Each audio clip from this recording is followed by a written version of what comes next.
What happens when a billionaire's 25-year-old son parks his Lamborghini blocking a disabled veteran's wheelchair ramp, refuses to move, and tells the veteran, "Move your wheelchair, I'm in a hurry"?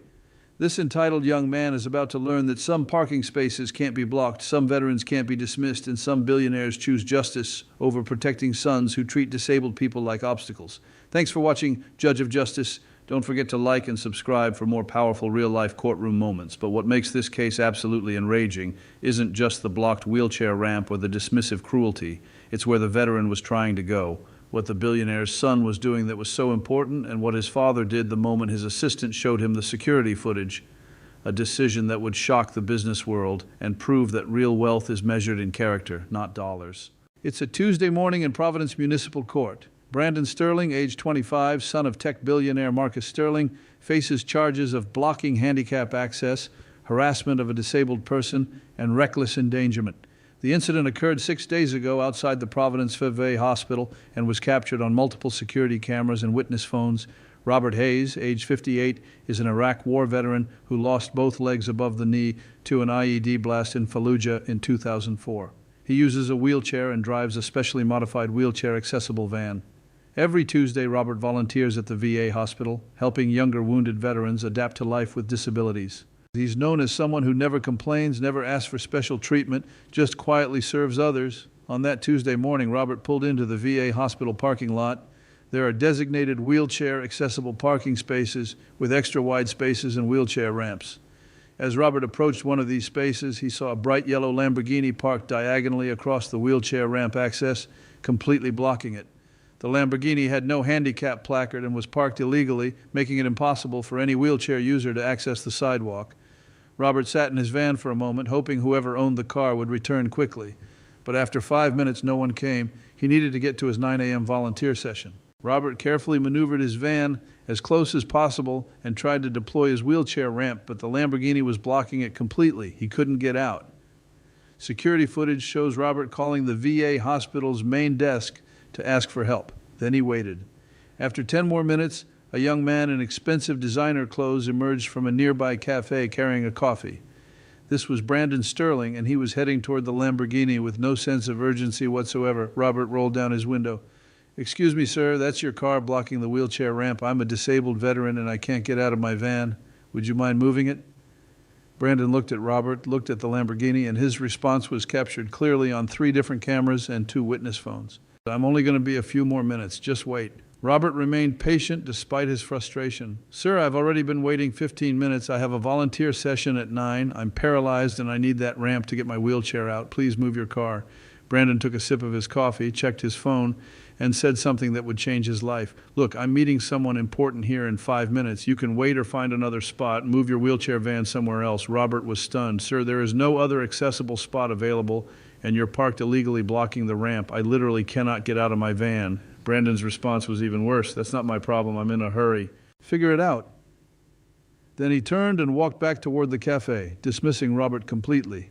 Robert sat there in shock. A veteran who lost both legs serving his country, blocked from accessing the VA hospital by someone who couldn't be bothered to move his illegally parked sports car. Other people in the parking lot had noticed.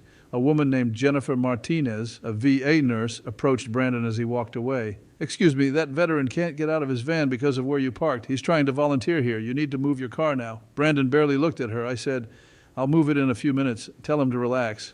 Jennifer was shocked by his casual cruelty.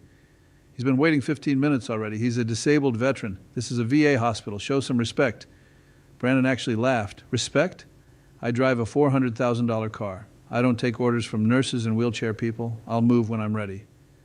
By now, several other people had gathered, including other veterans. A retired Army veteran named James Wilson, who uses a prosthetic leg, confronted Brandon directly. "Son, that man served our country. He lost both his legs in Iraq. He's here to help other veterans. Move your damn car." Brandon's response revealed everything about his character. "Do you know who I am? My father is Marcus Sterling. He's a billionaire. He could buy this entire hospital. I park where I want, when I want. You people need to learn your place." The crowd was getting angry. Multiple people were now recording on their phones. Jennifer pulled out her phone and called VA hospital security. When security officer David Chen arrived, Brandon still refused to move. "Sir, you're blocking handicap access. You need to move your vehicle immediately or it will be towed and you'll be cited."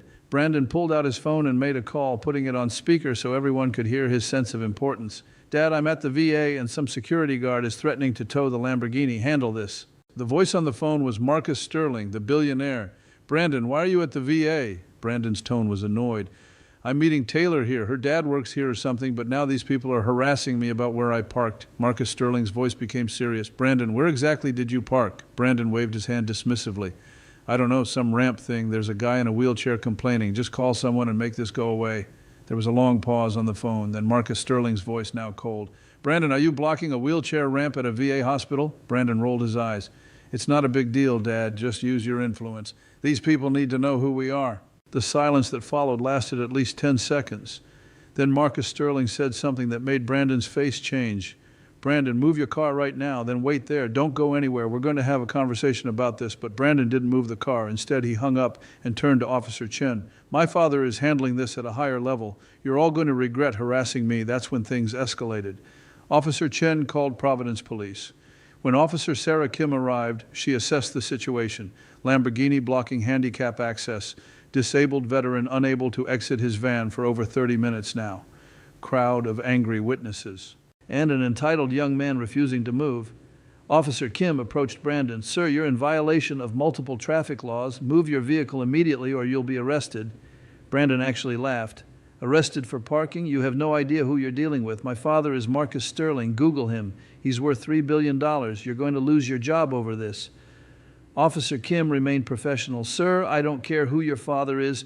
You're blocking a disabled veteran's access to a VA hospital. Move your car now. Brandon crossed his arms. Make me, that was the moment Brandon Sterling committed what would become a criminal act. Officer Kim radioed for a tow truck and began writing citations. Brandon, furious at being ignored, walked over to Robert's van and kicked the deployed wheelchair ramp, causing damage to the hydraulic mechanism. Security cameras captured it clearly. It was deliberate. Brandon kicked the ramp while saying, maybe now you'll learn not to complain. The crowd erupted. Veterans started yelling. Officer Kim immediately called for backup. Sir, you just committed assault and criminal mischief. You're under arrest. Brandon was stunned. What? I barely touched it. You can't arrest me. Do you know how much my lawyers cost? As Officer Kim began to handcuff him, Brandon resisted. Get your hands off me. My father will own this city when he's done suing you. It took 3 officers to restrain and arrest him. As he was led away, he was still yelling, my father is Marcus Sterling. You're all finished. The damage to Robert's wheelchair ramp cost $4,800 to repair and left him unable to use his van for a week.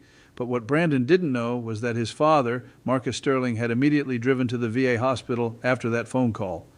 Marcus arrived just as his son was being arrested. He saw everything, the blocked ramp, Robert still trapped in his van after 45 minutes, the damaged equipment, the crowd of angry veterans, his son screaming about lawsuits while being handcuffed. Marcus Sterling approached Robert's van. Sir, my name is Marcus Sterling. I'm the father of the young man who just blocked your ramp and damaged your van. I witnessed what he did. I heard what he said. I want to tell you how ashamed I am. You served our country. You lost your legs in Iraq, and my son treated you like you were an inconvenience. That is unforgivable. Robert, exhausted and frustrated, looked at the billionaire. Sir, you don't need to apologize for your son. Marcus's voice was firm. Yes, I do, because I raised someone who thinks his last name makes him better than a veteran who sacrificed everything. I'm paying for all repairs to your van. I'm making a donation to the VA hospital in your name, and my son will face every legal consequence for what he did. Then Marcus Sterling did something that shocked everyone present. He called his executive assistant on speaker. Catherine, I need you to do something immediately. Pull up every security camera angle of the VA hospital parking lot from the last hour. Save all footage of my son's actions, send copies to Providence Police, the prosecutor's office, and my personal attorney. My son committed crimes, and I'm providing the evidence. Now, 6 days later, Brandon Sterling walks into Judge Frank Caprio's courtroom wearing an expensive suit and an expression of entitled annoyance. His attorney, Marcus Whitmore, from the most expensive law firm in Boston, carries briefcases full of character references and legal arguments. But sitting in the front row in his wheelchair, wearing his Iraq veteran cap, is Robert Hayes. And sitting in the back row in a simple business suit is Marcus Sterling. He hasn't told his son he's here. Judge Caprio reviews the charges and watches the security footage. Mr. Sterling, you're charged with blocking handicap access, harassment of a disabled person, and criminal mischief. Before we proceed, I want to understand what you were thinking. Brandon interrupts, his tone dismissive. Your Honor, this is ridiculous. I parked somewhere for a few minutes. The guy could have waited. This whole thing is blown out of proportion because some people got their feelings hurt. Judge Caprio's eyes narrow. Mr. Sterling, you blocked a disabled Iraq War veteran's wheelchair ramp for 45 minutes, refused to move when asked politely, and then kicked his ramp, causing thousands in damage. That's not feelings, that's crimes. Brandon shrugs. Your Honor, I was meeting someone important. I didn't have time to look for another spot, and I barely touched that ramp. It was probably already broken. Judge Caprio removes his glasses. Mr. Sterling, let's watch the videos together. The court plays the security footage. Everyone watches Brandon park his Lamborghini diagonally across the wheelchair ramp. Watches Robert wait patiently. Watches Brandon dismiss him with "move your wheelchair van." Watches him brag about his father's billions. Watches him deliberately kick the ramp. Watches him resist arrest while screaming about lawsuits. When the videos end, the courtroom is silent. Robert Hayes sits in his wheelchair with tears of frustration and humiliation streaming down his face. Judge Caprio's voice is firm. Mr. Sterling, do you understand that Mr. Hayes lost both his legs serving our country in Iraq, that he was trying to volunteer at the VA to help other disabled veterans? Brandon's response shocks everyone. Your Honor, lots of people have disabilities. That doesn't mean they get special rights to make me move my car. I had somewhere to be. The courtroom erupts in angry whispers. Judge Caprio stands and walks around his bench. Mr. Sterling, Mr. Hayes didn't ask for special rights. He asked you to stop breaking the law. You were parked illegally blocking handicap access, but instead of showing basic human decency, you told him to move his wheelchair and bragged about your father's money. That's when Judge Caprio says something that makes Brandon's blood run cold. Speaking of your father, you mentioned him multiple times. You told everyone he's a billionaire who could buy the hospital. You told police they'd lose their jobs. You called him expecting him to make it go away. Let's hear what your father has to say. Mr. Marcus Sterling, I understand you're in the courtroom. Please come forward. The entire courtroom turns. Sitting in the back row, standing up with unmistakable disappointment on his face, is Marcus Sterling, the billionaire. He's been there the whole time. Brandon's face goes white. Dad, what are you doing here? Marcus Sterling walks down the center aisle. Each step carries the weight of a father who built an empire through hard work, now watching his son destroy it through entitlement. Judge Caprio addresses him. Mr. Sterling, your son seems to believe you'll use your wealth to make this disappear. Would you like to address that? Marcus takes a deep breath. Your Honor, I want to be absolutely clear. I am not here to defend my son. I am not here to use my money or influence. I am here because I witnessed what my son did that day. I heard him on the phone bragging about my billions while a disabled veteran sat trapped in his van. I watched him kick that veteran's wheelchair ramp, and I provided the police with all security footage as evidence against him. Brandon tries to interrupt. Dad, just pay them off. We can make this go away. Marcus's voice becomes ice cold. Brandon, be quiet. For once in your privileged life, stop talking and face what you've done. He turns to Judge Caprio. Your Honor, I built my company from nothing. I worked 100-hour weeks. I earned every dollar, and I gave my son everything. The best schools, the best opportunities, luxury cars, unlimited money. And I created a monster who thinks a $400,000 Lamborghini gives him the right to block a veteran's wheelchair ramp and brag about it. When Brandon called me from the VA, when I heard how he was treating that veteran, I didn't call lawyers or politicians. I drove there immediately. I arrived just as police were arresting him, and I told them to prosecute him fully because my son committed crimes, and having a billionaire father doesn't grant immunity. Judge Caprio asks the critical question. Mr. Sterling, are you asking this court for leniency? Marcus's answer is immediate. Absolutely not, Your Honor. I'm asking you to treat him exactly as you'd treat anyone else.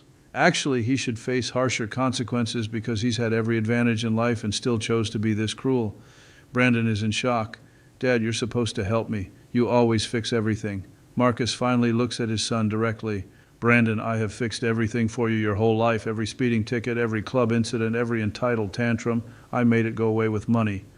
And I created someone who thinks disabled veterans are obstacles and police are servants. That ends today. Then Marcus Sterling does something that breaks everyone's heart. He walks over to Robert Hayes and kneels beside his wheelchair. Mr. Hayes, my name is Marcus Sterling. I'm the father of the young man who blocked your ramp and damaged your van. I want to tell you how profoundly ashamed I am.